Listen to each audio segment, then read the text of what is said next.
On a rain-soaked night at a bustling steakhouse, a quiet Marine veteran whispered just 2 words to the city's police chief: "Don't talk." Seconds later, everything changed. What hidden danger did he sense before anyone else? And how did that single moment ignite a chain of courage, love, and redemption that no one could have predicted? Now let's step into the night where it all began. The night smelled of rain and wood smoke, the kind of late autumn drizzle that slicked every surface and made neon signs glow like watercolor. Aaron Brooks tightened the collar of his weather-worn marine field jacket as he and his 8-year-old daughter Bella crossed the small parking lot toward Cedar Steakhouse. The warm light inside spilled through the tall windows, promising comfort and a quiet birthday meal they had promised each other for weeks. Bella skipped lightly over a puddle, her dark hair escaping from a red knit hat. "It smells like campfire," she said, lifting her face to the mist. Aaron smiled, the lines around his eyes deepening. "That's the oak they cook over. Best steaks in town. You picked a good place, kiddo." Inside the steakhouse buzzed with the soft clatter of silverware and the hum of conversation. Wooden beams framed the room, and a long brick wall held framed photos of ranchers and prize cattle. A crackling fireplace flickered in the far corner, the scent of seared beef and rosemary butter wrapped around them like a welcome blanket. The hostess led them to a booth along the back wall, near a corridor that disappeared toward the kitchen. Aaron helped Bella out of her coat and slid into the seat across from her. She pressed her hands against the warm mug of cocoa the waitress brought almost instantly. Someone must have seen her shiver. For a moment, Aaron let himself relax. Nights like these had been rare since his wife's accident 3 years ago. Between construction jobs and school schedules, dinner out felt like a small miracle.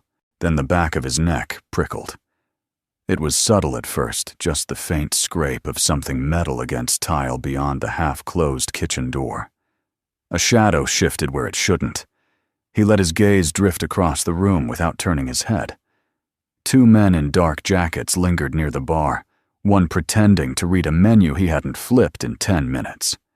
The kitchen door swung slightly, revealing a flash of stainless steel that wasn't cookware. Years of combat deployments in dusty villages had trained Aaron to read rooms the way others read street signs. Something was wrong. He slid a hand across the table and covered Bella's small fingers. "Sweetheart," he said lightly, "how about a quick bathroom break before dinner comes?" Bella tilted her head. "But I don't have to." "Please," he said, the quiet edge in his voice enough for her to nod. She knew that tone from fire drill talks and late-night thunder. Aaron caught the hostess's eye and signaled, "Could you take her to the restroom for me? I need to stretch my back." The young woman smiled and led Bella away. Only when they disappeared down the hallway did Aaron stand. His heart rate slowed the way it always had, before a firefight, steady, deliberate. He turned toward the nearest table where Chief of Police Claire Anderson sat with 2 detectives. He recognized her from the local paper, sharp-eyed, mid-40s reputation for cleaning up the waterfront drug traffic. Tonight, she wore a charcoal blazer and the kind of quiet authority that didn't need a badge on display. Aaron stepped closer, his boots silent on the polished wood. When she looked up, he lowered his voice to a gravelly whisper, shaped by years of sand and smoke. "Don't talk. Just listen." Claire's brows drew together. The detectives looked up, startled. Aaron kept his gaze level, the calm of a man who'd seen too many ambushes. "There's movement in the kitchen that doesn't belong. 2 men at the bar aren't here for dinner. I think someone's setting up a hit." For a heartbeat, no one moved. Outside, rain tapped the windows like a second ticking clock. Claire studied him, reading posture and eyes the way seasoned officers do. He didn't smell of alcohol. He wasn't jittery like a prank caller. There was something in the set of his shoulders, a soldier's economy of motion, that told her he believed every word. She rose without scraping the chair, one hand, slipping to the radio at her hip. "Which direction?" she murmured. Aaron inclined his head toward the swinging door. "Kitchen. One with a gun, maybe more." The two at the bar are lookouts. One of the detectives reached for his phone to call dispatch, but before he could speak, a faint clatter echoed from the kitchen, like a metal tray dropped too softly to be accident. Claire's eyes sharpened. She touched the mic on her lapel and whispered a code for immediate backup, her voice barely above breath. The air in the restaurant seemed to change temperature. Conversations dulled, as if the room itself sensed danger. Aaron's senses widened. He could smell the tang of gun oil over the steak smoke now. A sudden motion, the door to the kitchen slammed outward. A man in a black apron strode out, one hand hidden beneath a folded towel. Aaron's instincts screamed. He moved before thought. He pivoted around Claire, drawing a chair with his left hand, while his right seized the attacker's wrist. The towel fell away, revealing the glint of a suppressed pistol. The man grunted, shocked at the speed of the counter. The two men at the bar shoved back their stools in perfect unison. Down, Claire barked, her voice slicing through the stunned dining room. Patrons ducked beneath tables. Glasses shattered. Aaron drove his shoulder into the gunman's chest, pinning him against the brick wall. A muffled shot popped, the sound barely louder than a champagne cork, but the round buried harmlessly into the beam above. Claire swung toward the bar, just as the second man reached inside his jacket. Her service weapon cleared leather in a clean, trained arc. "Police, drop it," she ordered. The suspect hesitated, saw the fire in her eyes, and froze. The third man bolted for the door, only to collide with a waiter, carrying a tray of hot plates. The crash and hiss of searing sauce filled the air as another detective tackled him to the ground. Aaron wrenched the first gun free and kicked it across the floor. The attacker tried a desperate elbow strike. Aaron shifted, using the man's own momentum to slam him onto the hardwood. Years of Marine close-quarters drills played out with mechanical precision. Within seconds, the room was a chaos of shouting diners, clinking silverware, and the distant wail of sirens rushing closer. Claire lowered her weapon fractionally and met Aaron's gaze. For a long beat, neither spoke. Rain streaked the windows like silver threads, and the smell of scorched steak mingled with the metallic scent of adrenaline. Finally, she said quietly, "You just saved a lot of lives." Aaron exhaled the Marine discipline, giving way to the tremor of a father who had sent his child out of harm's way. "Just did what needed doing," he replied. Bella's small voice cut through the din from the hallway. "Daddy," she clutched the hostess's hand, eyes wide but dry. Relief surged through Aaron so hard his knees almost gave. He crouched to pull her close, whispering a silent prayer of thanks as the first squad cars screeched to a stop outside. Inside Cedar Steakhouse, time seemed to restart, but nothing about the night would ever be ordinary again. The Cedar Steakhouse had settled into a stunned hush. The savory scent of charred oak lingered beneath a metallic tang of gun oil and fear. Blue and red police lights pulsed through the rain-streaked windows like the heartbeat of a restless city. Aaron Brooks stood near the brick wall, where he had pinned the gunman moments earlier, his breathing finally slowing, but every muscle still ready to spring. Outside, tires splashed on wet pavement as backup units screeched to a stop. Inside, uniformed officers moved with sharp efficiency, securing weapons and checking on shaken diners. The would-be assassin wrists, bound in heavy cuffs, lay scowling at the floor. Chief Claire Anderson lowered her radio, the sharp command in her voice, softening now that the immediate threat had passed. She looked across the room to where Aaron crouched beside Bella, who clung to his neck like a sailor to the last piece of driftwood. "You both all right?" Claire asked, approaching. Bella's wide brown eyes met hers. "Daddy told me to stay quiet," she said in a trembling whisper. "I did." Aaron brushed damp strands of hair from his daughter's face. "You did perfectly, Bea," he said, kissing the top of her knit hat. He turned to Claire. "We're fine. Better than fine thanks to you and your team." A detective approached, carrying the recovered handgun in a sealed evidence bag. "Chief, the suppressor's military grade," he reported. "Not some backyard job. Whoever sent these guys knew what they were doing." Claire's jaw tightened. "That's what worries me." The words hung in the smoky air. Aaron caught the flicker of unease behind her calm exterior. He knew that look. It was the face of someone who just realized the battle wasn't over. By the time the last frightened diner gave a statement and headed into the rainy night, only officers and staff remained. The Cedar Steakhouse felt oddly hollow, without its usual laughter and music. Aaron sat with Bella in their corner booth, sipping coffee gone cold, while Claire finished an urgent phone call near the door. When she returned, she carried a thin leather notebook and an expression sharpened by years of police work. "Mind if I join you?" she asked. "Please." Aaron slid over, giving her room on the bench seat. Bella leaned sleepily against her father's side. Claire offered a small smile. "She's brave," she said softly. "Most adults would have panicked." Aaron wrapped an arm around his daughter. "She's her mom's daughter," he said, voice catching for just a heartbeat. Then he shifted back to the business at hand. "You think this is bigger than a botched robbery?" "I do."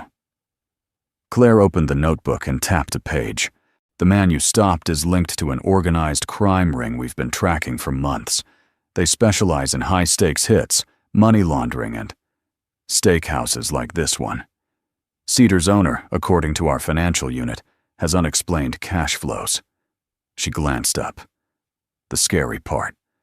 Someone inside my department knew I'd be here tonight. Aaron's eyes narrowed. "An inside leak." Claire nodded. "We kept this dinner off the books. No reservations, no social posts. Only my immediate team knew, which means one of them may have tipped these guys." Aaron thought of the two men at the bar who had moved with military precision. This wasn't their first dance. They looked like they'd rehearsed every angle. Claire studied him. "You speak like someone who's been on the other side of an ambush." Aaron hesitated. Few outside his Marine brothers knew the details of his tours. "I served with the Corps," he said finally. "Reconnaissance, Afghanistan, Fallujah, a few places I can't name. I learned to read a room fast, or not come home at all." Something softened in Claire's eyes, a recognition that went beyond professional respect. "That explains how you saw what the rest of us missed." "Old habits," he said. "They don't die easy." A knock on the booth interrupted them. Detective Cal Bryant, tall and broad-shouldered, looked uneasy. "Chief Forensics wants you in the kitchen. There's something you should see."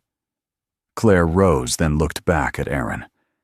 "Would you come? You saw the room before the chaos. Your perspective might help." Aaron glanced at Bella, now fighting to keep her eyes open. "I don't want to leave her alone. I can stay," Cal offered. "I've got a daughter about her age. We'll sit right here." Bella gave a small nod, trusting the stranger because her father did. Aaron squeezed her hand. "I'll be back in a few minutes, Bea. Order the biggest chocolate cake they've got, okay?" She managed a faint smile. The kitchen smelled of smoke and bleach. Evidence techs photographed every angle, while steam curled from half-finished steaks, abandoned on the grill. Claire guided Aaron toward a narrow service corridor, where a heavy steel door stood slightly ajar. Inside lay a cramped office stacked with wine invoices and supply ledgers. But the details that grabbed Aaron's eye weren't culinary. A digital map of the restaurant with sightlines, marked in red, and a small duffel half unzipped to reveal more suppressed weapons. "They were ready for a siege," Aaron said quietly. Claire nodded grimly. "And look here." She handed him a sheet of paper, sealed in a plastic sleeve. It was a printout of tonight's seating chart, highlighted in yellow around her table. Aaron exhaled. That confirms an inside leak. It gets worse, Claire added. The timestamps on this document are from an encrypted email server we only use for major operations. Whoever forwarded it knew exactly how to cover tracks. A thought chilled Aaron. If they planned this carefully tonight, wasn't meant to scare you. It was meant to finish you. Claire's voice stayed calm, but the muscles along her jaw tightened. That's my read, too. Back at the booth, Bella dozed peacefully as Detective Bryant kept a watchful eye. Aaron's heart softened at the sight, his little girl sleeping through the storm, as if she trusted the world because he was near. He slid into the seat and stroked her hair silently, grateful for every breath she took.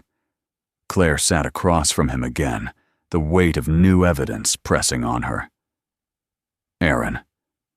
I need to ask something unusual, she said. You noticed things even my best detectives missed. Would you be willing to help us at least until we find who leaked my location? Aaron met her steady gaze. He had promised himself after leaving the Marines and losing his wife never to re-enter a world of shadows and violence. But tonight he had nearly lost Bella.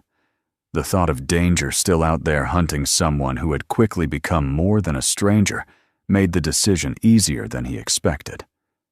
I'll help, he said simply, but only if it keeps my daughter safe. Claire extended her hand. That's all I could ask. Their handshake held a quiet gravity, an unspoken alliance forged in the smoky air of a steakhouse that would never feel ordinary again. Outside, the rain began to fall harder, drumming on the awning like distant drums of war. Aaron knew the fight was far from over. Yet as he looked at Bella's peaceful face and met Claire's determined eyes, he felt a new resolve take root. Whatever shadows waited behind the kitchen door, he was ready to face them. The next morning dawned gray and thin, a pale light bleeding through heavy clouds. Aaron Brooks woke early as he always did, his body still wired to a Marine's internal clock. But instead of the usual quiet rhythm of making coffee and packing Bella's school lunch, his mind kept replaying the night before every clatter of steel, every flicker of shadow in the Cedar Steakhouse kitchen. Bella still slept in the next room, a soft hum of breath under the quilt. Aaron paused at her doorway, letting the sight of her steady rise and fall anchor him. Last night could have ended differently. The knowledge settled heavy in his chest and made him silently promise to guard her with everything he had. When his phone buzzed, he almost didn't answer. The caller ID read, Claire Anderson. Morning. Her voice came low but warm. Sorry to call so early. Are you two all right? We're good, Aaron said, lowering his voice so as not to wake Bella. She's still asleep. I think she feels safe, and that's what matters. I'm glad, Claire replied. Then her tone shifted all business. There's more. The lab found fingerprints on the weapons. One belongs to a man named Leo Santucci. He's tied to an organized crime network operating out of the waterfront. But the troubling part is the seating chart with my name. That had to come from inside. Aaron gripped the counter edge. Have you narrowed down the leak? Not yet. But the circle is small, too small for comfort. She hesitated, then added, I'd like to meet later today. There's something you should see, something that connects last night to a bigger picture. Aaron thought of Bella. I need to drop her at school first. Where do you want to meet? Let's keep it public, but quiet. There's a small coffee shop 2 blocks from the station, Brooklyn and Bean. Noon, I'll be there. By noon, the rain had thinned to a mist that hung in the air like breath.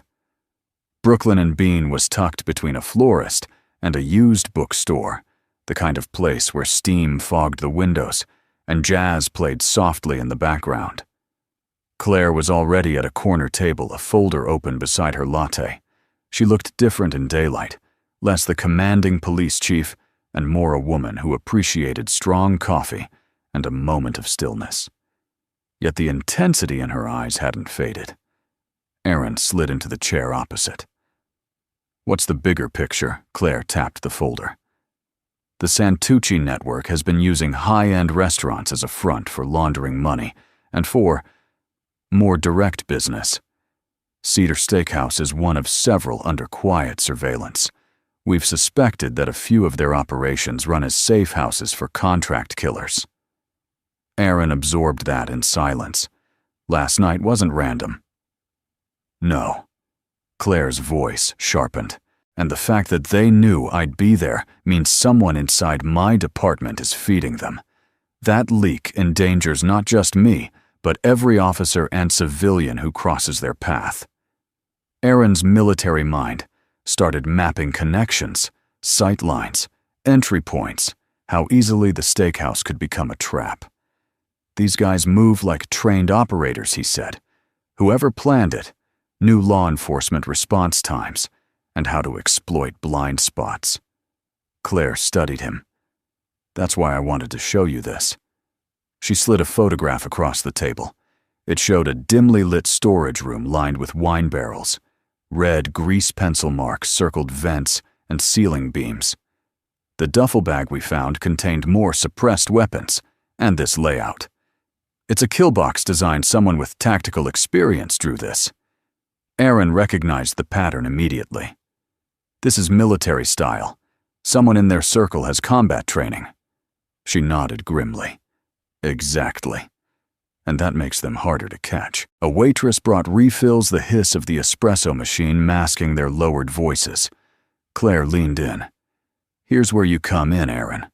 I know you've tried to stay clear of all this, but you read that room faster than my best detectives. You saw the blind angles and the signals. I need that insight temporarily until we find the leak. Aaron stirred his coffee, the spoon clinking softly. He had walked away from battlefields for Bella, believing he could build a life of simple routines and quiet safety. Yet danger had found them anyway, and there was something about Claire's steady courage, something that stirred a part of him he thought he'd left behind. He met her gaze. I'll help. But Bella comes first. Always. I wouldn't expect otherwise, Claire said.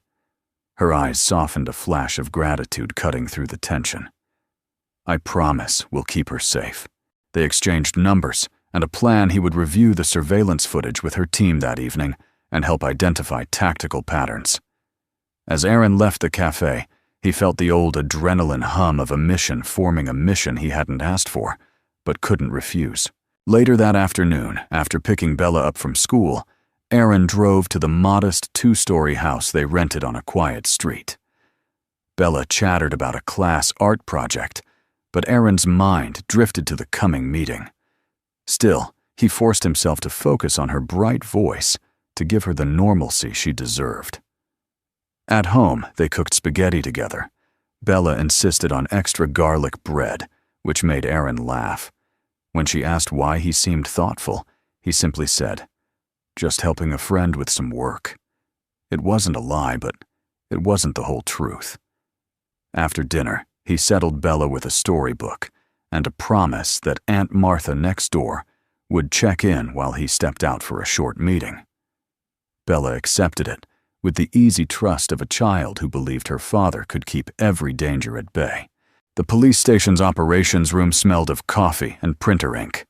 Large monitors displayed security feeds from Cedar Steakhouse and nearby streets. Detectives Cal Bryant and Angela Chen greeted Aaron with respectful nods. Word of his actions had already traveled through the department. Claire joined them, a tablet in hand. Let's start from the top. They reviewed footage, frame by frame. Aaron pointed out subtle details others might have missed, the way one lookout adjusted his stance to cover the entrance, the brief hand signal exchanged before the kitchen door burst open.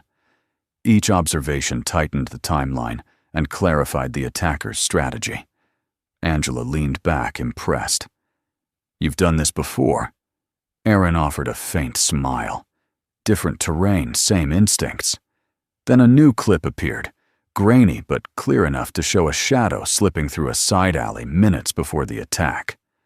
The figure wore a hood, but the gait was distinctive. Claire's breath caught. "I know that walk," she said quietly.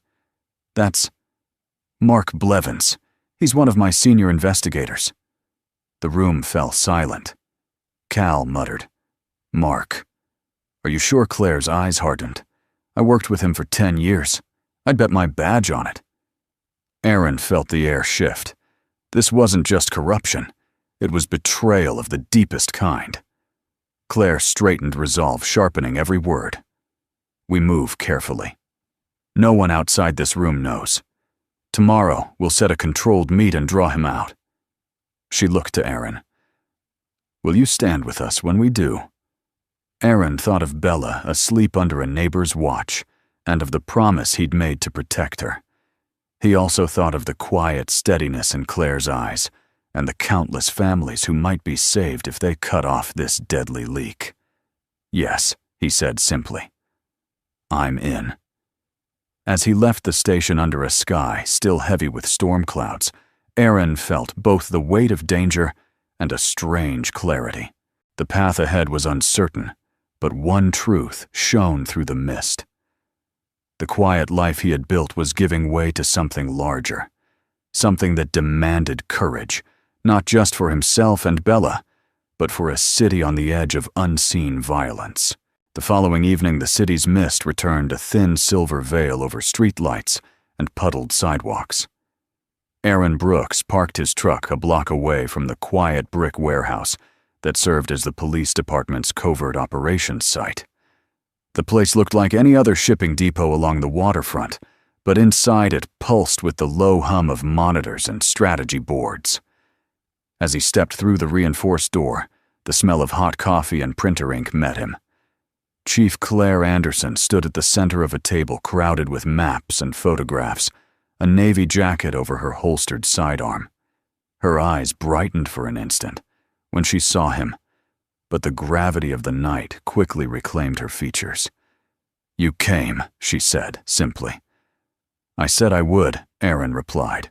He offered a faint smile, then scanned the room. "Where's Bella?" she asked. "With my neighbor Martha," he said. "She's in safe hands." Claire nodded, visibly relieved. "Good." Tonight might get complicated. Detectives Cal Bryant and Angela Chen joined them, placing a laptop at the table's center. On the screen appeared a map of Cedar Steakhouse and the surrounding district. Red dots pulsed like slow heartbeats. Angela explained, "These are linked safe locations we've tracked over the last year. Restaurants, wine bars, even a catering company. All under the umbrella of the Santucci Syndicate. Money laundering arms, dealing contract killings. Cedar wasn't just a random choice. It's a key node." Aaron leaned closer. "And the man who set up last night's attack, Mark Blevins, has ties to them." Cal clicked a video clip, a grainy feed of a side alley near the steakhouse, the shadowed figure unmistakably Blevins. "We matched his walk-body build, and even a partial facial shot with 98% confidence. He wasn't just watching, he was orchestrating." Claire folded her arms. "Blevins has been on my team for a decade.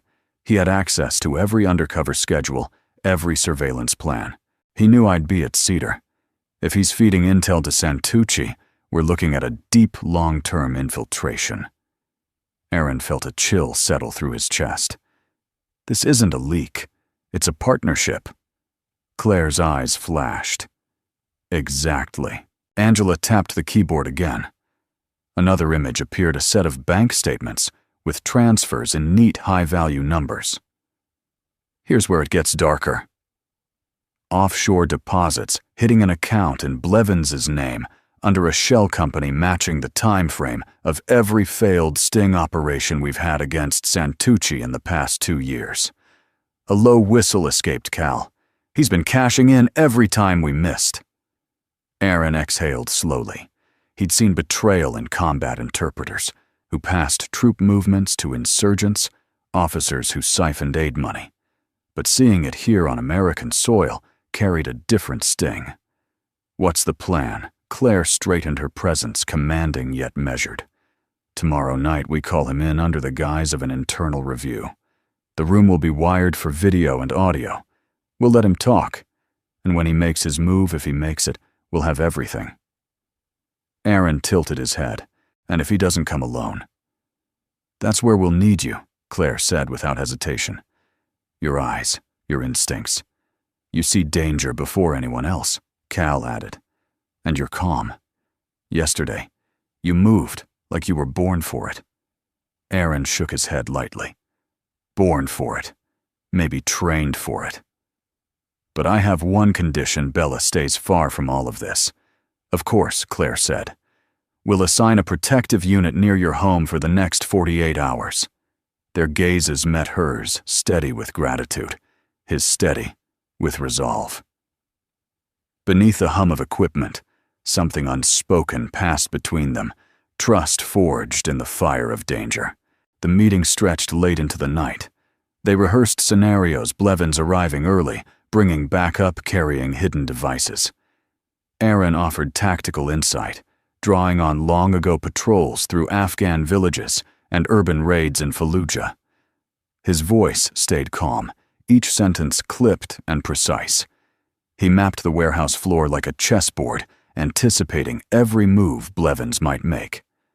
At one point, Angela paused to refill coffee and whispered to Claire, "You'd think he was one of us." Claire watched Aaron's profile under the blue glow of monitors. "In another life," she murmured. Close to midnight, they broke for a brief rest. Aaron stepped outside onto the loading dock.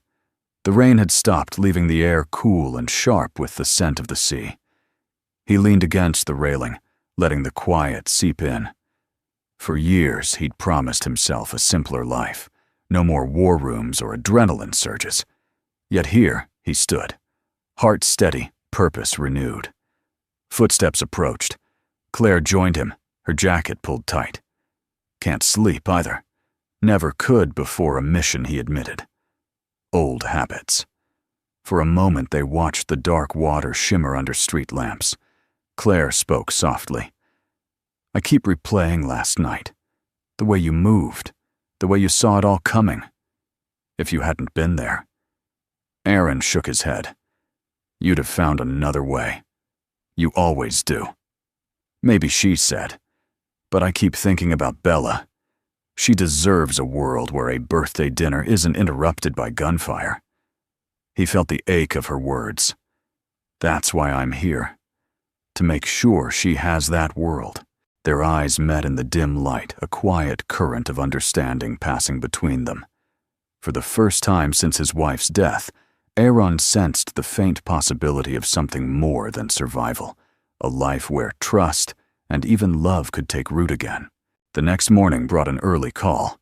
Aaron's phone buzzed on the nightstand as dawn's first light crept across the ceiling. He answered instantly. "It's Claire," came the calm, low voice. "Blevins confirmed the meeting for tonight, 7 p.m. He sounded too calm. We need to assume he knows more than we expect. Aaron sat up, heart steady. Then we stay ahead of him. "I'll send a car for you at 6, she said. A brief pause, softer now. "Thank you, Aaron, for standing with us." He glanced toward Bella's room where soft breathing reminded him why every decision mattered. "I'll be ready," he said. After the call, he sat for a long moment in the quiet house, the ticking of the kitchen clock marking the distance between an ordinary morning and the storm gathering for nightfall. He knew the hours ahead could change everything, expose corruption. Yes, but also place them all in new danger. Still, a sense of purpose steadied him. Once he had worn a uniform and fought battles in distant deserts. Now, without a uniform, he was about to fight for something even closer, to home, the safety of his daughter, the integrity of his city, and perhaps the fragile hope blooming between him and the woman who refused to back down. That evening, as the sky bruised purple over the waterfront, Aaron dressed in plain dark clothes and kissed Bella's forehead while she read on the couch. Back soon. He promised. She smiled, trusting him completely. Driving toward the rendezvous, he felt no hesitation, only the calm clarity of a soldier who knows why he stands, where he stands. Tonight, the shadows that had crept behind the steakhouse door would be forced into the light, and Aaron Brooks intended to be there when the truth finally showed its face. The sky was bruised purple when Aaron Brooks locked the front door of their small house and crouched to meet Bella's eyes. She sat curled on the couch in her flannel pajamas, book in hand, but attention fixed on him. "Back soon, B," he said softly. "Remember, Mrs. Martha next door is just one call away if you need anything." Bella's brow furrowed. Is this about the bad men from the restaurant? Aaron hesitated. He never underestimated her perceptiveness. "It's about making sure people stay safe," he said at last. "I promise I'll be careful." She studied his face with a seriousness that startled him, then whispered, "Like when you were a Marine." He nodded, both proud and heartbroken that she knew. Exactly like that. Bella reached into the pocket of her pajama top and pulled out a tiny charm, a simple silver star from her school art fair. "Take it," she insisted. "For good luck." Aaron's throat tightened. "That's your favorite." "I have you," she said matter-of-factly. "That's better than a star." He hugged her hard, the scent of shampoo and crayons flooding his senses. "You're my brave girl," he murmured. "I'll carry this until I'm home." At the waterfront warehouse, Chief Claire Anderson and Detectives Cal Bryant and Angela Chen waited amid maps and screens glowing in cold blue light.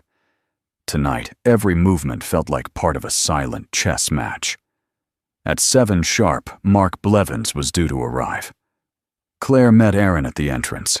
"Unit posted outside your house," she said, immediately reading his thoughts. "Bella's safe." Aaron gave a brief nod. "Then let's do this." Inside, the team rehearsed positions one last time. Claire would meet Blevins alone in a glass-walled conference room, wired for both video and audio. Cal and Angela would monitor from the adjoining control booth, with tactical officers staged in the hallway. Aaron's role was unofficial, but crucial watch patterns others might miss. Tiny shifts of weight, signs of concealed weapons tells of a second wave. "Stay out of sight, but keep your vantage," Claire instructed. "If anything feels off, signal Cal through the comms." Aaron adjusted the small earpiece they'd given him. Understood. At 6:55 p.m., the hum of the building sharpened. Cameras displayed the entrance, where a black sedan eased to a stop. Mark Blevins stepped out wearing a charcoal overcoat, face unreadable. He carried a leather briefcase, his stride calm, too calm. Aaron's Marine instincts flared. He knows something. From the shadowed corner of the observation booth, Aaron noted subtle details. Blevins' coat didn't drape naturally. A heavy shape tugged one side lower, possibly a concealed weapon. And his eyes, when he paused to greet the receptionist, moved not like a man distracted, but like one calculating distances. Claire greeted him in the conference room with the polite reserve of a seasoned officer. "Mark, thanks for coming on short notice." Her voice carried through the speakers. "No problem," Chief Blevins replied easily, placing the briefcase on the table. "What's the emergency?" Aaron whispered into the mic. "Right hip weight. Could be armed." Cal relayed the message to the tactical team, silently tightening their perimeter. Inside, Claire folded her hands. "I wanted to talk about Cedar Steakhouse." New evidence surfaced. Blevins' lips curved faintly. "Ah, the dinner ambush. Nasty business?" "Yes," Claire said. "Interesting that someone knew I'd be there." A flicker crossed Blevins' face, gone in a blink, but Aaron caught it, a tightening of the jaw, the tiniest hitch in breathing. Claire slid a photograph across the table, a grainy frame from the alley camera. "Recognize this." Blevins leaned forward, pretending to study it. Hard to tell in the dark. Aaron murmured, "Pupil dilation." He recognizes himself. Claire pressed gently, her tone both firm and deceptively casual. Funny thing, our system shows that only a handful of people had access to my schedule. You're one of them. Silence stretched. Blevins tapped a finger on the table, a rhythmic code Aaron had heard insurgents use when timing a distraction. "Check the hallway cams," Aaron whispered. Angela clicked through feeds. A new image blinked a second figure hooded approaching the rear service entrance. "Back up," Aaron said sharply. He didn't come alone. Cal signaled silently. The tactical team moved like a single muscle sealing exits. Inside the conference room, Blevins finally spoke. "You know Claire loyalty cuts both ways. Maybe you should have looked closer at the people you trust." His hand drifted toward the heavy side of his coat. Aaron didn't wait. He pushed from the booth and entered the room in 3 strides. Donnie said, voice low but carrying a command honed on battlefields. "Your next move decides everything." Blevins froze, startled by Aaron's sudden presence. Claire calm, as Steele drew her weapon and aimed center mass. Behind the glass, Cal announced softly into the mic, "Rear suspect detained. Building secure." Blevins exhaled, shoulders sagging. "You don't understand," he muttered. "They'll kill me if I talk." "Then talk now," Claire said, her tone gentler but unyielding. Hours later, with Blevins in custody and his accomplice under arrest, the warehouse hummed with controlled relief. Through interrogation, he revealed that the Santucci syndicate planned a second strike, one targeting multiple precinct leaders at a citywide conference next week. His role had been to feed them times and security gaps. Cedar Steakhouse had been the rehearsal and the message. Aaron sat on a bench outside the conference room, the adrenaline ebbing. Claire approached, fatigue etched into her strong features, but a quiet gratitude in her eyes. "You saved lives tonight," she said. "Again." Aaron shook his head. "Bella saved them first. She saw something last night I didn't. The courage to act, even when you're scared. I just followed through." Claire's expression softened. "She's remarkable. Takes after her dad." The compliment landed deep. For years, Aaron had feared that his military past and the loss of Bella's mother might leave only shadows for his daughter to inherit. But tonight he saw something different. Her quiet bravery had already lit a new path. He pulled the silver star charm from his pocket and turned it in his palm. "She gave me this for luck," he said. Maybe it worked. Claire smiled a warmth that eased the night's sharp edges. Maybe it was never about luck. Maybe it's who you are and who she is. Aaron looked toward the dark horizon beyond the warehouse windows. The city still hid dangers, but for the first time he sensed that his family's story wasn't one of survival alone. Courage passed from father to daughter was already shaping something larger, something that might even reach beyond the violence of the streets. When Aaron finally returned home near dawn, the house was quiet. He peeked into Bella's room. She stirred, half awake. "Daddy." "I'm home, B," he whispered, tucking the blanket around her. "Everything's okay." Her eyes fluttered shut, trusting the promise without question. Aaron stood there a long moment, the silver star warm in his hand. The mission wasn't over, but something inside him had shifted.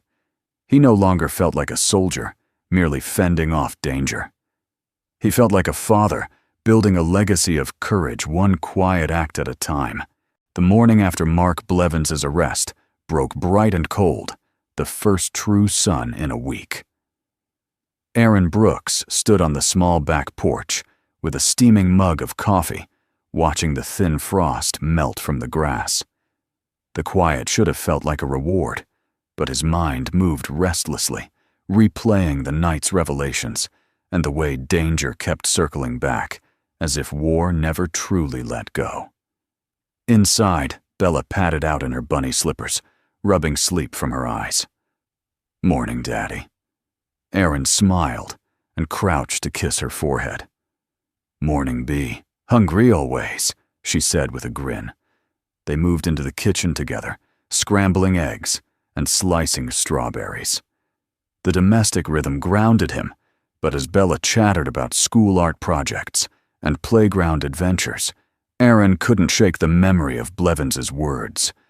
"They'll kill me if I talk."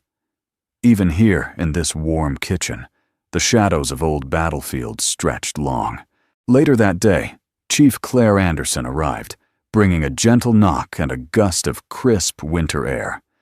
She wore jeans and a navy peacoat instead of her uniform, a subtle sign that this visit was personal. Bella greeted her with unguarded delight and immediately insisted on showing off her art corner in the living room.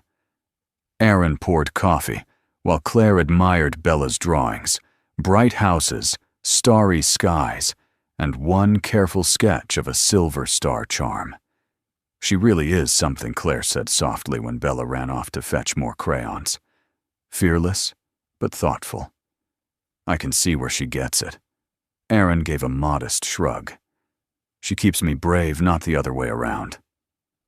Claire studied him a long moment, then set her mug down. "Aaron, there's something I've been wanting to ask. Last night you read the room faster than any of us. The way you moved it wasn't just instinct. There's more to your service record than Marine veteran." "Isn't there?" Aaron exhaled, knowing this conversation would come. "There is," he admitted. "I wasn't just a rifleman. I served in Recon Force reconnaissance. We were trained for deep surveillance hostage extractions, counter-terror missions. My last deployment ended when an IED took out half my team. I survived, but—" He stopped the memory, a physical ache. Claire's eyes softened. "You don't have to share more than you want." "It's all right."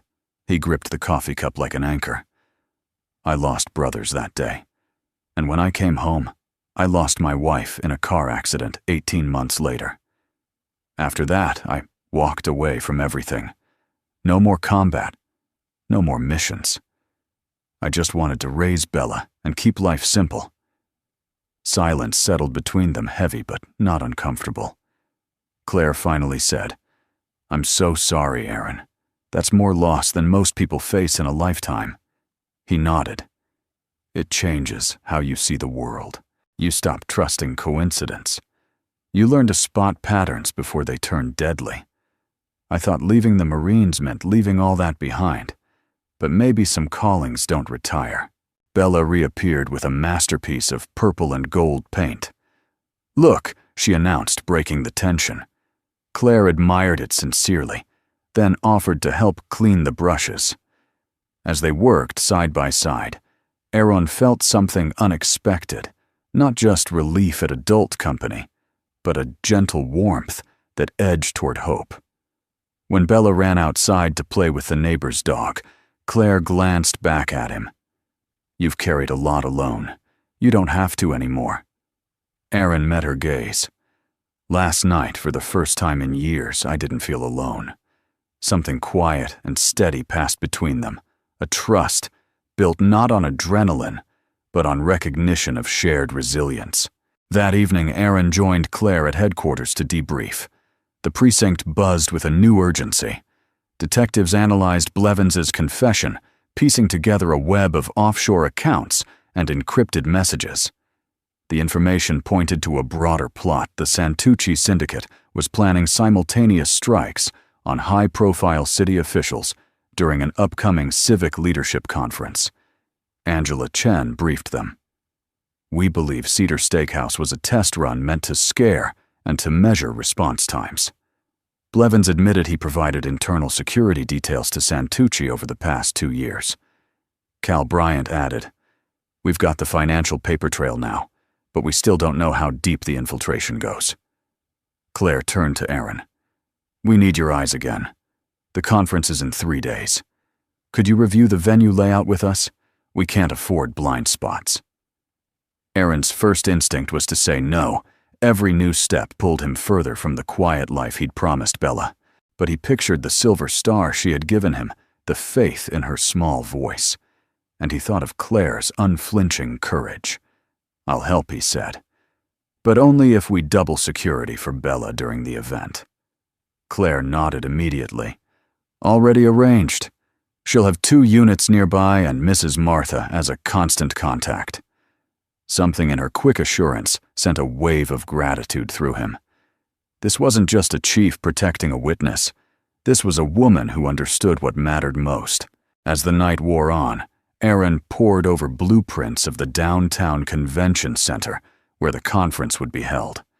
He traced entrances and air vents, pointing out potential sniper perches and ambush corridors. His calm precision impressed the entire team. Cal leaned back, shaking his head. "You missed your calling, man." "Ever think about joining the force?" Aaron half smiled. "I thought I left that life behind. Guess it found me again." Claire watched him quietly, pride flickering in her eyes. Sometimes the world doesn't let the right people stay hidden. Those words settled deep, almost like a benediction. Near midnight, after hours of planning, Claire walked Aaron to the parking lot. The air smelled of wet pavement and salt from the bay. They lingered by his truck, neither in a hurry to end the conversation. "Thank you," she said finally. "Not just for tonight, for everything." Aaron looked at her in the dim streetlight. "You don't need to thank me. This city is our home too. And I trust you." Her breath caught just slightly. "That means more than you know." For a heartbeat, they simply stood there, the night quiet around them, except for the soft lap of water against the pier. Aaron sensed the beginning of something. Neither of them had planned a bond, deeper than shared danger. Driving home, Aaron replayed the day Bella's courage, Claire's steady presence, the way his long-buried skills were now a lifeline for others. He no longer felt like a man defined by past losses. Instead, he felt the stirrings of renewal of purpose, and perhaps even love. Inside the darkened house, he checked on Bella. She slept soundly, her silver star charm resting on the nightstand. Aaron touched it gently, a silent vow forming in his heart, to meet the coming storm with everything he had, and to build a future bright enough for both of them. 3 nights later, the wind shifted off the bay, carrying the briny chill of an approaching storm. Aaron Brooks parked near the downtown convention center, where the city's leadership conference would begin at dawn. Floodlights bathed the modern glass and steel building in sterile white, and security checkpoints hummed with activity as officers moved equipment into place. Inside the operations trailer, set up on the plaza, Chief Claire Anderson stood at a large digital map, surrounded by her team. She greeted Aaron with a look that balanced relief and determination. "You're right on time," she said. "The first wave of officials arrives within the hour. I want every corner double-checked before sunrise." Aaron returned her nod, scanning the map. Perimeter teams, 2 units at every entrance, rooftop, snipers on rotation cameras at all blind spots, Claire said. But she tapped the display where a red icon blinked over a service corridor. This section of the basement wine storage from when the building housed a banquet hall was walled off years ago. It shows up on old blueprints, but not on current fire maps. Aaron's instincts sharpened. That's exactly where I'd hide a strike team. Cal Bryant, standing beside them, frowned. "We checked it last week, locked and dusty, but Blevins' notes suggested cellar access. We couldn't find it." Aaron studied the schematics. "If the Santucci syndicate scouted this place, they may know of an entrance you missed. I'll take a look." Claire didn't hesitate. "I'm coming with you." They descended through echoing stairwells into the lowest level of the building. The air cooled, sharply tinged with concrete and faint mildew. Emergency lights cast long shadows across sealed doors and stacked chairs. Aaron carried only a flashlight and the quiet confidence of a Marine on reconnaissance. At the far end of the corridor, behind a stack of banquet tables, he noticed a patch of drywall that didn't match the rest, slightly newer, paint a shade lighter. He tapped it with a knuckle. The hollow sound made Claire raise an eyebrow. hidden panel, Aaron murmured. "Help me move these tables." Together they shifted the furniture and found a narrow seam. Aaron pressed along the edge until a disguised latch gave way with a soft click. A section of wall swung inward to reveal a steep staircase leading down into darkness. Claire exhaled. Unlisted cellar. Aaron flicked on his flashlight. The beam cut through stale air to reveal stone walls, lined with old wine racks. "Let's call for backup," he said quietly. Claire keyed her radio.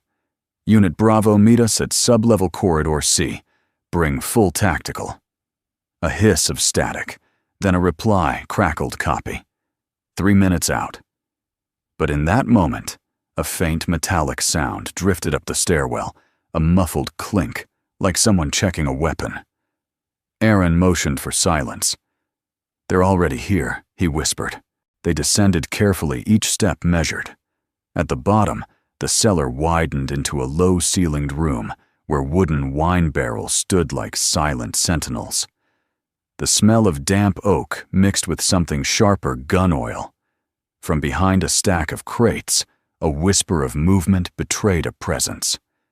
Aaron signaled to Claire with 2 fingers and pointed left. Suddenly, a voice sliced through the darkness. "Drop the light." Aaron froze but didn't lower the beam completely, angling it toward the floor. 2 figures emerged, faces masked, rifles raised. Behind them, another shadow shifted, 3 men in total. "You shouldn't have come," one said. "This is private property tonight." Claire's voice was iron. "Police. Put the weapons down." The man chuckled. "You're outnumbered." Aaron's mind ran the math. Backup still 2 minutes away. 3 armed opponents. 1 misstep, and the cellar could become a tomb. He needed to unbalance them fast. He let his flashlight fall deliberately.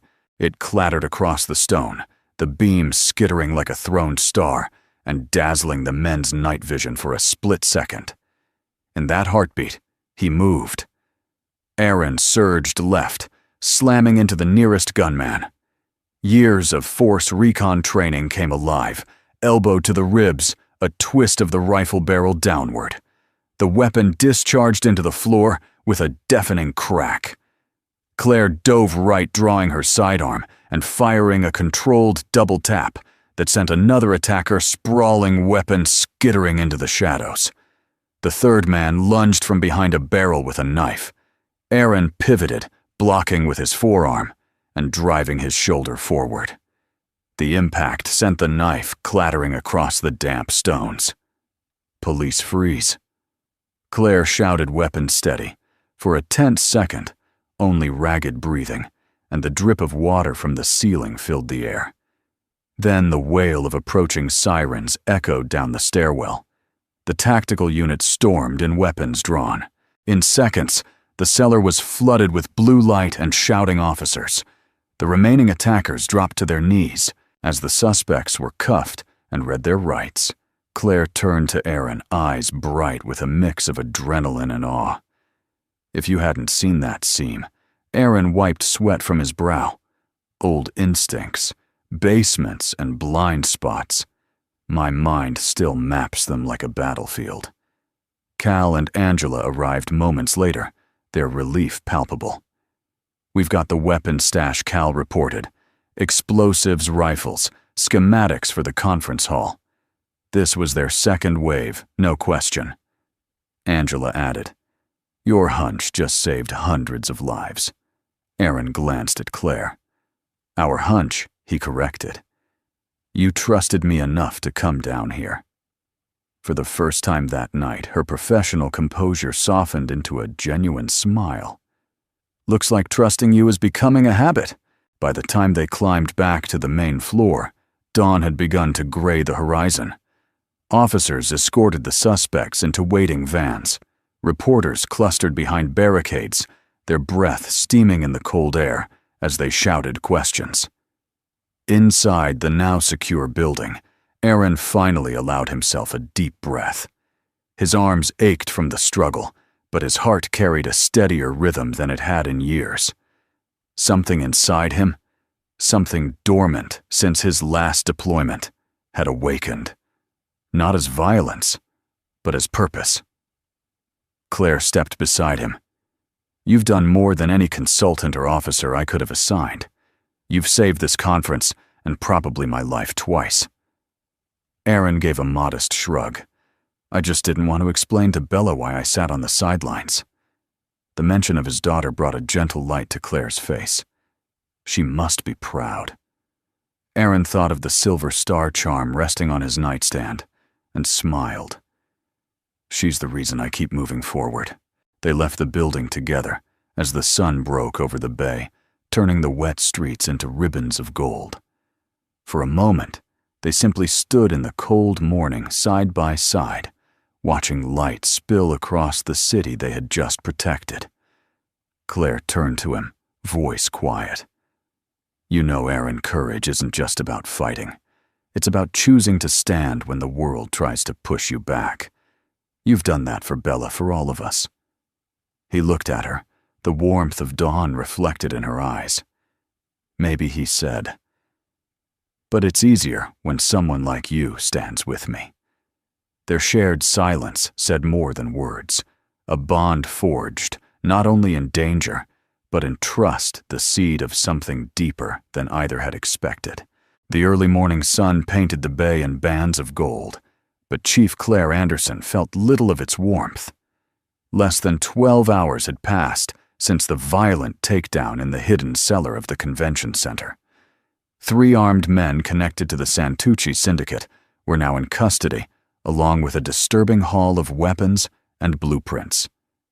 Yet the deepest wound remained Mark Blevins, once her trusted investigator, had admitted to feeding those men every critical detail. Inside the precinct's secure interview suite, Claire sat across from Blevins. His wrists were cuffed, but his posture radiated a defiance she knew too well. He looked almost bored, as if he had spent a career preparing for this exact confrontation. "You've given us pieces," Claire said evenly. "Names of couriers the plan for last night. But I need to know the why. You served this city for over a decade." "Why betray it?" Blevins shrugged. "Why does anyone do anything, money? Insurance, a little leverage when life doesn't go your way." Claire studied him, trying to reconcile the man before her with the one who had once stood beside her at commendation ceremonies. "You had a family, respect, a badge. Was that never enough?" His eyes flickered a shadow of something bitter. "Respect doesn't pay college tuition or medical bills. And let's be honest, the city only cares about results. Santucci offered me a way to be valued, to matter." Her jaw tightened. "You mattered here." "Maybe in speeches," he said with a cold laugh. "But they gave me power. You gave me overtime forms." Claire forced herself to stay calm. "Power bought with innocent lives." "That's perspective," he said, flatly leaning back. "And perspective changes when the paychecks stop meaning anything." Behind the observation glass, Aaron Brooks watched silently, arms folded. He felt the old Marine discipline settle over him, reading every micro-movement, every twitch of Blevins's jaw. There was no triumph here, only the weary knowledge that betrayal often grew slowly, like rust under paint. Angela Chen joined him, her voice low. "He's not talking about the bigger players. Keeps dancing around names. He's protecting someone," Aaron said. "Or afraid of someone worse." Angela glanced at him. "You see that same look I saw in insurgent couriers when they knew a warlord held their families," Aaron replied. "He's scared of something bigger than prison." The thought left a chill. Hours later, after formal charges were filed, Claire emerged from the interrogation room, shoulders squared, but eyes heavy. "He's done for the day," she said. "Won't say another word without a deal." Aaron walked beside her down the quiet hallway. "What about the rest of the network?" "We have enough to disrupt them," she said, "but not enough to end them. Santucci will try again." She hesitated, then added, I hate admitting how deep this cut goes. He knew everything about me. Habits, family, even the nights I stayed late at the office. That's how he set the steakhouse trap. Erin placed a steady hand on her shoulder. That's not on you. You can't control someone else's choice to betray. For a moment, she let the weight of his words settle. Then she drew a breath and straightened. There's still work to do. By late afternoon, the precinct buzzed with activity. Detectives coordinated raids on Santucci-owned businesses.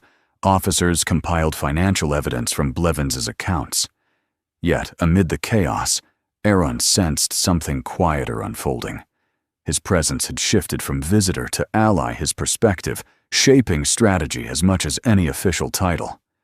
Angela caught him reviewing floor plans of other potential targets. You really should be wearing a badge, she said with a half smile. Aaron chuckled softly. I already have a full-time job being Bella's dad. You're good at both, Angela replied, sincere. Her words stirred a quiet pride he hadn't felt since his last deployment, a sense that his skills still mattered, not for war, but for protection and rebuilding. That evening, as the winter light faded, Aaron drove home to find Bella waiting on the porch with a blanket wrapped around her shoulders. The silver star charm gleamed at her neck. You're safe, she said, simply as though stating a fact. I am, he said, kneeling to hug her. And you helped make that true. She tilted her head. How because you remind me every day what's worth protecting, Aaron said. Feeling the truth settle deep. That keeps me sharp. Bella smiled, then whispered, Mom would be proud of you. The words pierced and healed at the same time. I hope so, he said, holding her close until the cold evening air nudged them inside. Later that night, after Bella drifted to sleep, Aaron sat on the porch with Claire.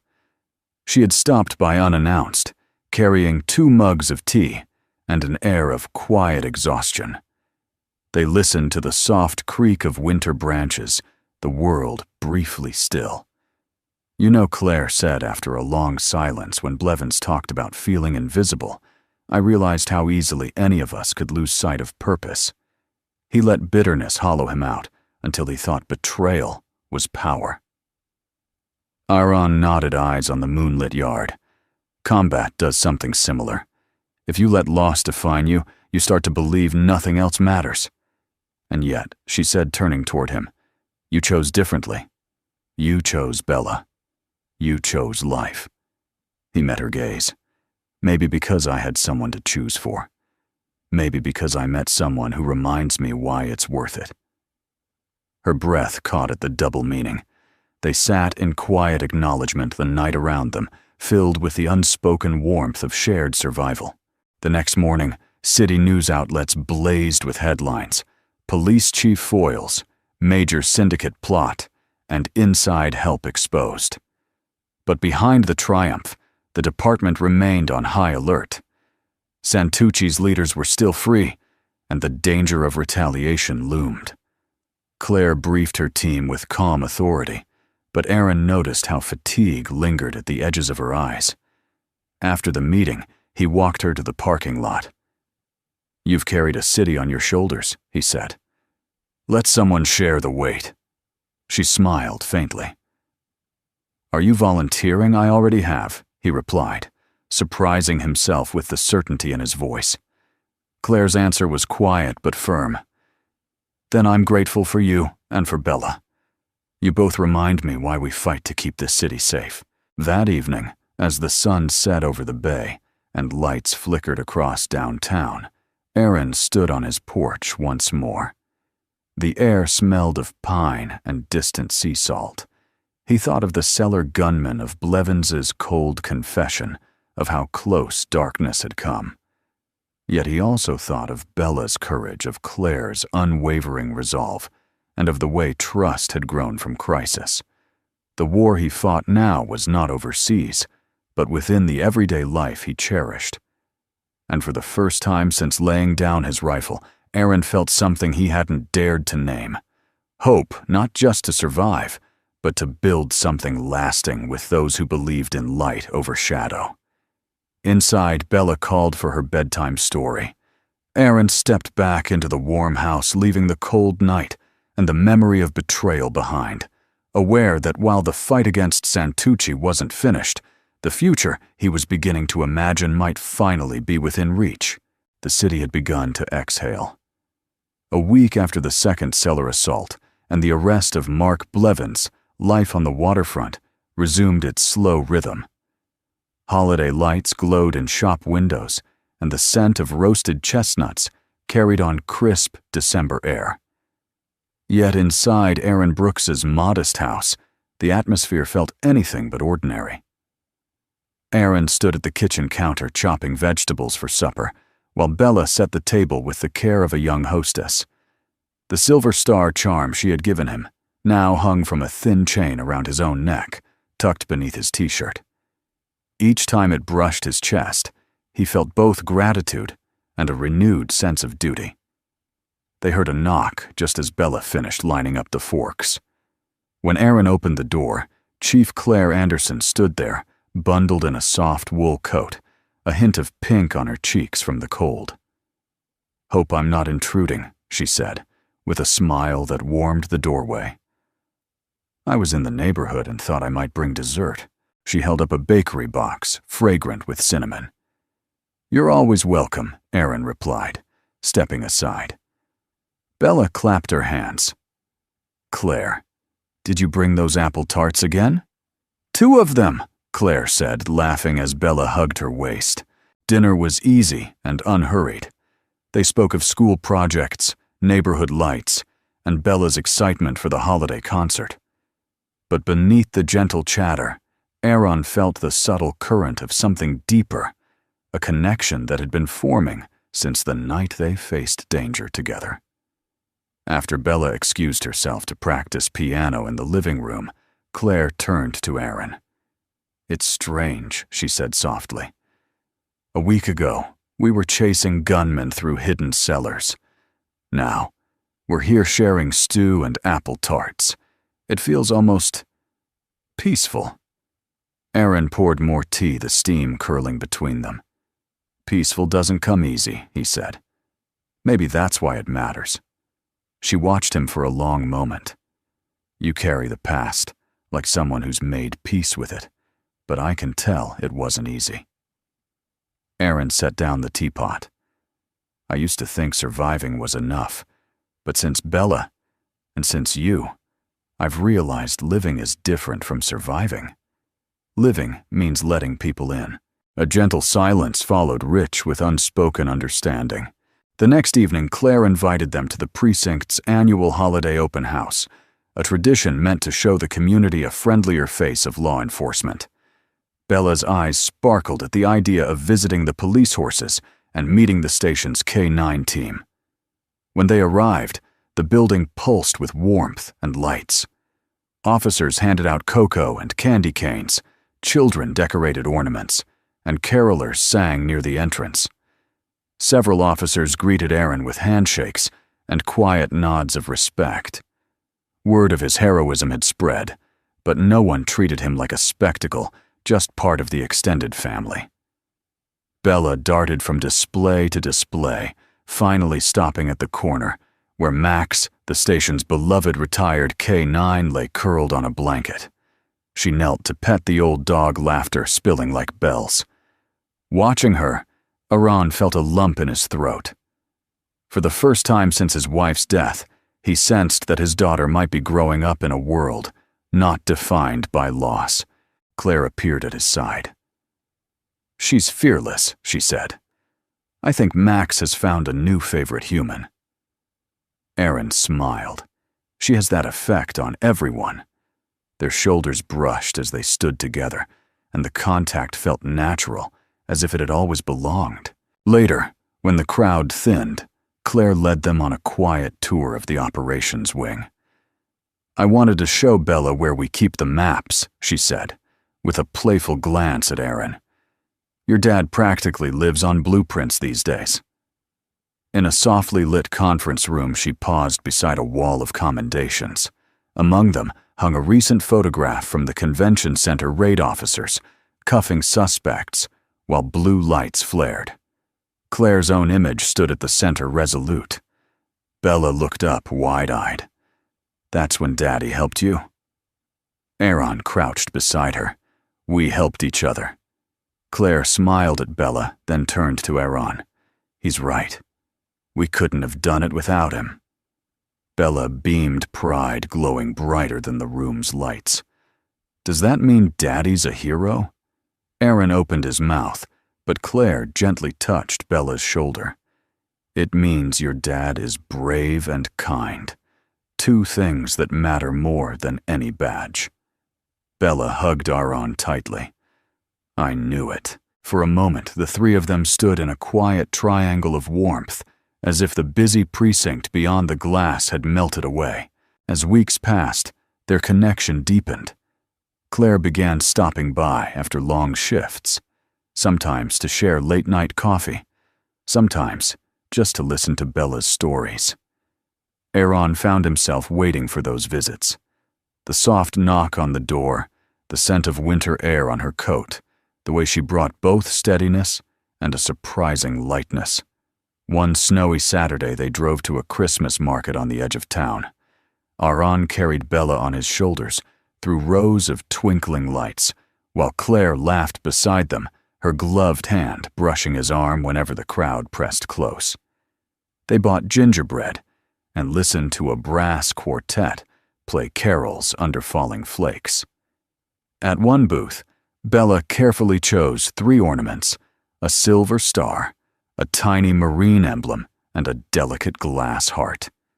"For our tree," she explained. "Because we're a team now." Aaron swallowed hard, aware of what her words implied. Claire's eyes softened, and she rested a hand on his sleeve. "She has a beautiful way of saying what we're all feeling," she whispered. They hung the ornaments together that evening, the fire crackling, and the scent of pine filling the room.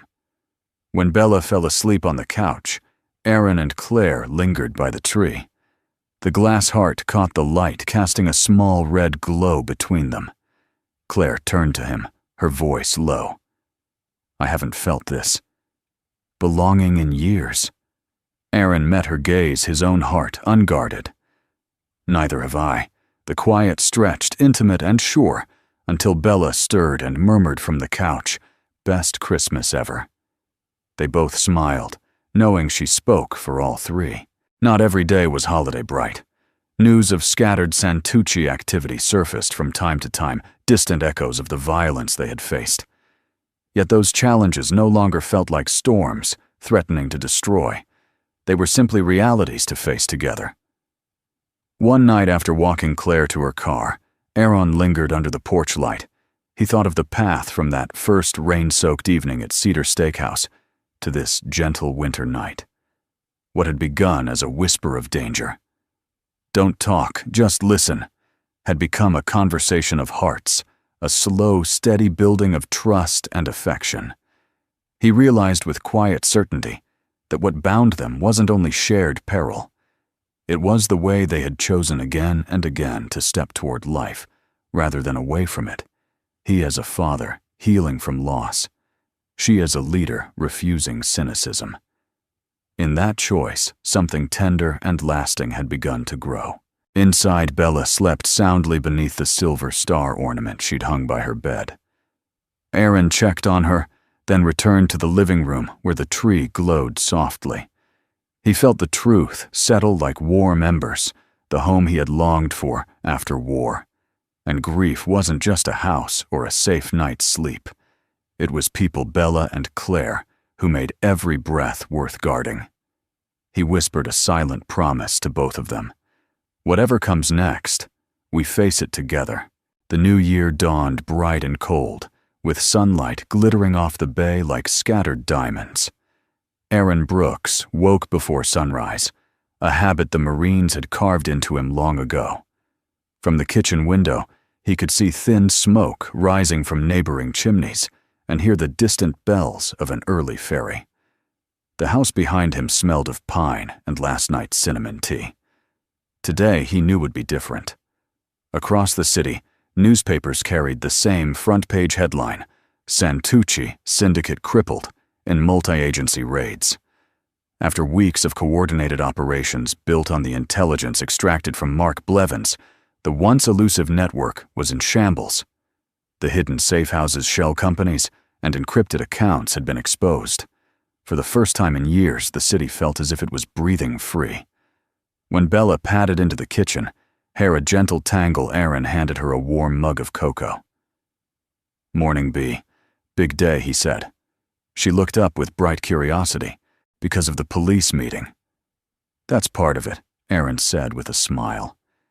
"But mostly because we get to celebrate how brave people made the city safer. People like Chief Claire, and even you. Me."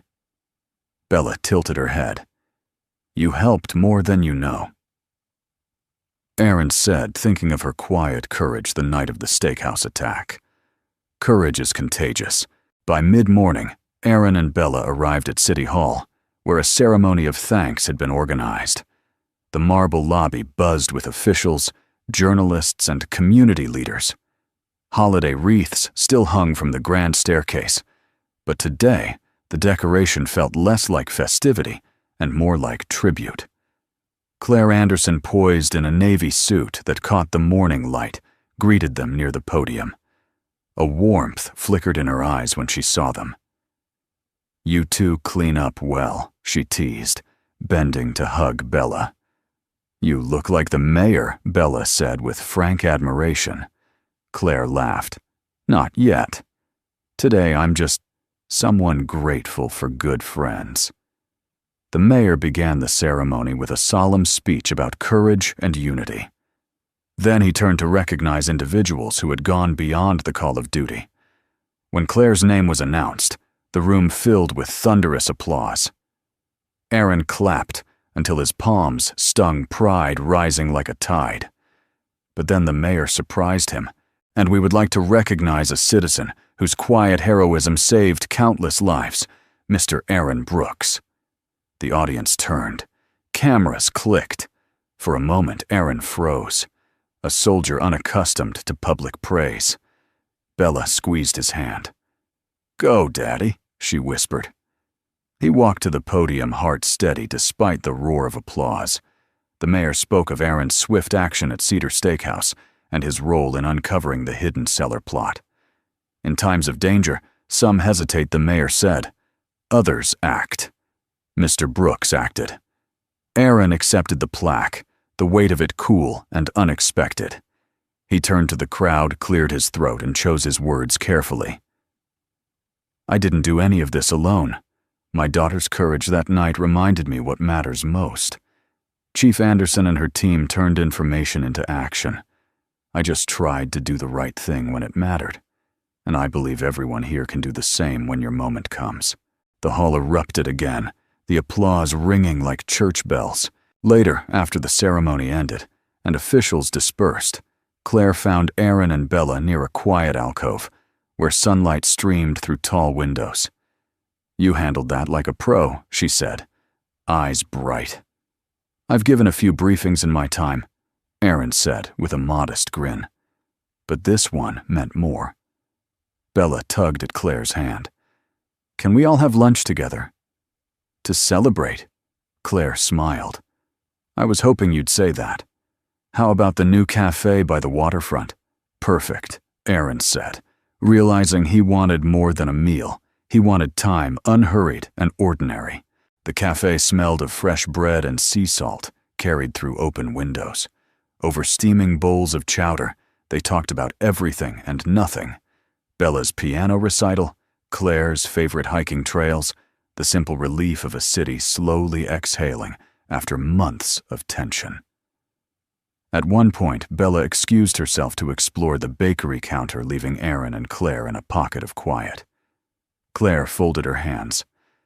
"I've worked in law enforcement for 20 years, she said. "I've seen cases close and criminals fall. But I can't remember a time when I felt this. Not just victory. Something steadier." Aaron met her gaze, the depth of her words reaching him. Maybe because this time wasn't just about catching the bad guys. It was about people, about trust. She nodded. About family.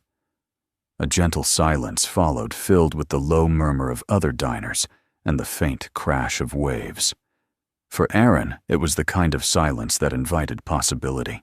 That evening back at Aaron's home, they lit a fire, while Bella practiced piano in the next room. Claire sat on the couch, her face softened by firelight. "I keep thinking about how quickly everything changed," she said. "One rainy night at a steakhouse, and now this." Aaron chuckled softly. "Life's strange that way. Sometimes the worst nights lead to the best mornings."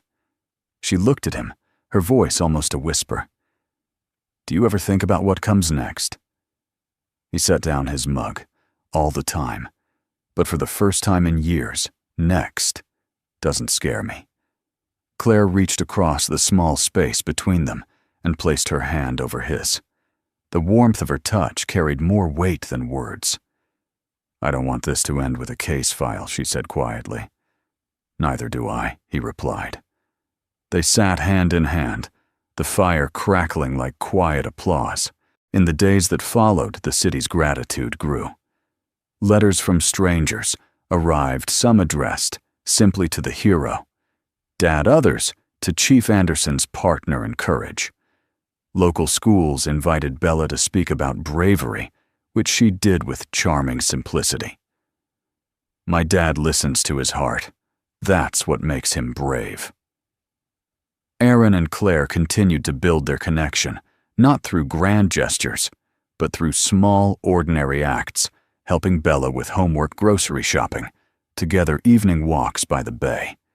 Each moment layered trust upon trust, turning shared danger into shared life.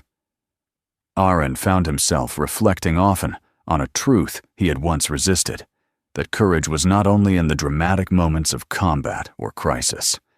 It was also in opening his heart again, in believing that love could return after loss. One night, as winter stars pricked the sky, Aaron stood on the porch with Bella and Claire. The city below glittered safe for now. Bella leaned against him, sleepy but content. "You know, Claire said the city council wants to establish a permanent community outreach unit to keep vulnerable neighborhoods safe. They asked me who might help design it. I mentioned someone with tactical skill and a big heart." Aaron smiled, caught off guard. "You mean me, I mean us," she said, her eyes soft but steady. He looked from Claire to Bella, feeling a quiet certainty settle like falling snow. The long season of shadows was giving way to something bright. For the first time in years, Aaron wasn't just surviving. He was living in the light, a life rebuilt on courage, trust, and the simple, radiant truth of love. The winter sky blushed pale gold over Cedar Bay as the first sunrise of February crept across the horizon. A faint salt breeze carried the distant cry of gulls and the smell of ocean pine. Aaron Brooks stood outside Cedar Steakhouse, the very place where his life had turned in a single heartbeat months earlier. But now the building gleamed with new life. Fresh white paint brightened the trim. Large windows reflected the morning light instead of rain. A new sign over the door read, "The Harbor Light," a name chosen by the new owners to honor those who had brought the restaurant back from darkness. Beside him, Bella twirled in her red winter coat, her breath making tiny clouds. "It doesn't even look like the same place," she said, wide-eyed. "That's the point," Aaron replied with a soft smile. "Sometimes places and people deserve a fresh start." The door swung open, and Chief Claire Anderson stepped outside, her dark hair catching the sunlight. She was off duty today, dressed in a cream sweater and jeans, but the quiet strength that defined her every movement remained. In her hands, she carried a bouquet of winter lilies. "Ready?" she asked, eyes bright as she looked from Aaron to Bella. "As will ever, boy," Aaron said. He reached for Bella's hand and followed Claire into the warm, cedar-scented dining room. Inside the steakhouse felt transformed. Soft music drifted from hidden speakers, and the tables gleamed under new pendant lights. Community leaders, neighbors, and officers milled about laughing and hugging. This wasn't just a grand reopening. It was a celebration of resilience. A small stage had been set near the brick fireplace, where the first confrontation had unfolded. The mayor stepped up to the microphone and welcomed everyone. Today, he said, we honor not only a building, but a community reborn. Out of danger and darkness came courage, unity, and hope. Applause swelled through the room. Aaron glanced at Bella, who clapped enthusiastically, her silver star charm bouncing against her coat. The mayor continued. There are people whose quiet bravery turned a night of terror into a story of redemption. Chief Anderson, whose leadership inspires us all, and a man who reminds us that everyday citizens can be heroes, Mr. Aaron Brooks. The crowd turned and cheered. Aaron felt heat rise to his cheeks. Bella gave an excited little jump. Claire squeezed his hand. Aaron stepped to the stage, heart steady despite the attention. He scanned the faces, officers, neighbors, ordinary families, and thought of the long road from that rain-slick night to this morning full of light. I'm honored, he began, his voice strong and warm. But I'm standing here because many others chose courage too. My daughter Bella, who stayed calm when fear might have taken over. Chief Anderson and her team, who never stopped fighting for this city.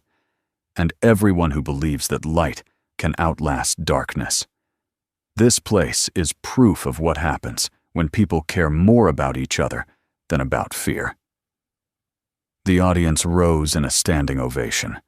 Bella's eyes shone as she mouthed, "That's my dad." After the speeches, people lingered over coffee and homemade pastries, trading memories and laughter. Aaron and Claire found a quiet corner near the fireplace. For a moment, they simply watched Bella dart between guests, proudly telling anyone who would listen how her dad had saved the day. "She has your courage," Claire said. Aaron smiled, and her mother's heart. A soft pause settled. Then Claire looked up, her eyes luminous in the morning light. "Aaron, what we've built these past months, it's more than partnership in a case. I don't want to imagine my life without you and Bella in it." The word struck deep, gentle as a tide, and just as powerful. Aaron felt every wall he had once built crumble completely. "I was thinking the same thing," he said. "After all the loss, I never expected to find someone who sees both the scars and the hope. But you do." Claire's eyes glistened. "Then let's stop expecting and start choosing." Aaron reached for her hand. "I choose this. I choose you." The moment held like sunlight on water, quiet, certain, irreversible. A little later, Bella bounded over, holding 2 small gift bags from the new restaurant owners. "Look," she said. "They gave me a job for tonight. I get to hand out dessert menus." Aaron chuckled. "Your first shift in public service." Bella grinned, and then looked between her father and Claire. "You two are smiling funny," she said with innocent mischief. Aaron knelt to her level. "That's because we were just talking about building something together, like a bigger family." Bella's eyes widened. "Really, like all of us?" "Only if you want that," Claire said, her voice soft. Bella flung her arms around both of them. "I want it!" She squealed, her laughter carrying through the room like bells. Around them, friends and neighbors smiled knowingly, as if the simple joy of that embrace was the truest celebration of all. As the morning waned into afternoon, sunlight poured through the restaurant's wide windows. Music played local musicians, offering gentle acoustic tunes. People danced in small circles, children weaving between legs, officers laughing with shopkeepers. The darkness that had once haunted Cedar Steakhouse felt like a distant dream. Standing near the window with Claire and Bella Aran let gratitude fill every corner of his being. He thought of the long nights of fear and grief after his wife's death, of the years when he believed life could only shrink smaller. Now, surrounded by warmth and possibility, he understood something profound. Love and purpose were not lost to tragedy. They waited patient until he was ready to reach for them again. Claire seemed to sense his thoughts. "You look far away," she murmured. "Not far," Aaron said, "just realizing how far we've come." Later, as guests began to drift out into the cool afternoon, the three of them walked down to the pier. The tide was low, leaving wet sand that sparkled in the winter sun. Bella skipped ahead collecting shells, while Aaron and Claire strolled behind their shoulders, brushing in a rhythm that felt like home. "You know, Claire said the department is setting up that community outreach unit we talked about. They'd like you to help design its safety training. Practical strategies, neighborhood mentoring. It's about building trust." Aaron looked out at the horizon where sea and sky met in quiet infinity. "I'd like that," he said. "It's a way to keep serving without leaving Bella behind." She slipped her hand into his. "Exactly what I hoped you'd say." They walked on the gulls, wheeling overhead, the sound of Bella's laughter mingling with the soft hiss of waves. For the first time in years, Aaron felt that every piece of his life, his service, his losses, his love for Bella, and now his bond with Claire, had found its rightful place. That evening after the celebration and the walk by the pier, they returned home. Bella fell asleep, quickly worn out by excitement. Aaron and Claire sat by the fireplace, the silver star charm glinting on the mantel where Bella had placed it earlier. Aaron broke the silence.